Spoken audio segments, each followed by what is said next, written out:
If you are a senior who had to go back to work because your retirement didn't stretch far enough, Kamala is for you.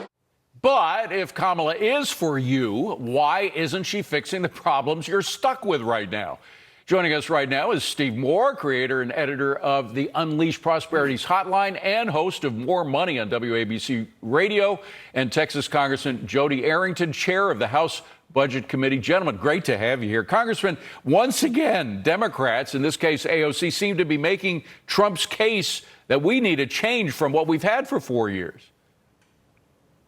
Yeah, and who better to do that than the chief economic arsonist with her accomplice, Joe Biden, who has set the whole nation ablaze with inflation, which is the most regressive tax on these working people that she's somehow trying to protect with the recommendation of Kamala Harris. First of all, this is a card-carrying socialist, right?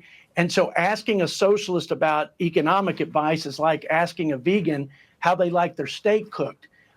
The fact that she's even offering the advice, and if you should take the advice, it probably will end badly. Yeah, well, you know, Steve, I had a policy when I worked for the Journal. I don't use labels. I just look at what people do, and I describe what they do. And what she has done and what Biden has done and whoever's guiding Biden in economic policy or Kamala, it hasn't worked. The numbers are staggering. We just got something, by the way, from the University of California in Berkeley. They are not known as right-wingers in Berkeley, that the lost household wealth of middle-class families has accumulated to $34,000 since 2022. Mm-hmm. We also have savings, which have shrunk dramatically from 8.2% in February 2022 to 3.4%, less than half of what it was. I mean, we are in serious trouble right now, or at least the middle class is. Yeah, you know those signs when you go into a store and it says if you break it, you own it or you bought it? Right. You know, I feel like this is sort of the situation now. They broke the economy. It was really recovering at a very nice pace when Trump left office in the last 6 months of his administration. And it's really hard to really point to just about anything that's going right. You know, there's probably, if you look about the 22 or 24 major measures of how the economy is doing, whether it's small business, real incomes, interest rates, inflation, on and on. The things that the chairman works on, which is the debt and the deficit, which are through the roof.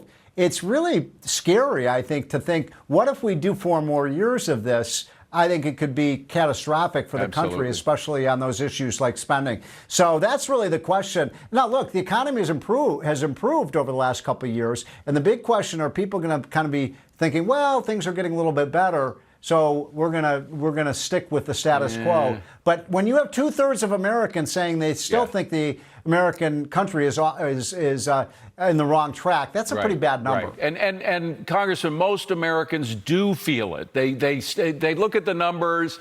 You know, maybe it disappears pretty quickly in when they have to deal with what they're actually dealing with day by day. There was a panel, by the way, that NBC, of all places, had in which they had one woman who focused on the problems that are facing her and her fears for the people that she knows. I want to play that and get your reaction. Roll it. If a working class mom who works as a paralegal cannot buy a $2 bell pepper because it's now $5, imagine a mother living on food stamps. Imagine a mother who's making minimum wage trying to feed children. They're killing us without killing us. It's either feed my child or how about feed my children and I don't.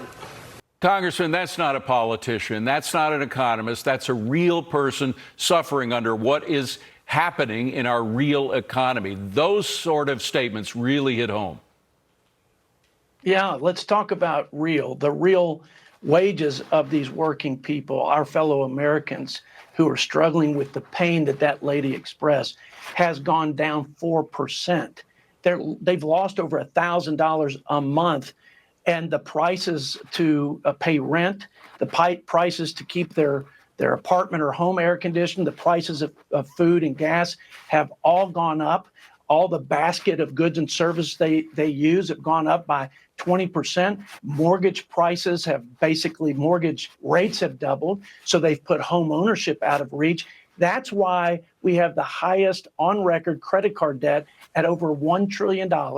They're paying an APR on average of 20%. Consumer household debt is up at an all-time $18 trillion high. This is a beatdown on working Americans. Absolutely. And the cause and effect should be clear.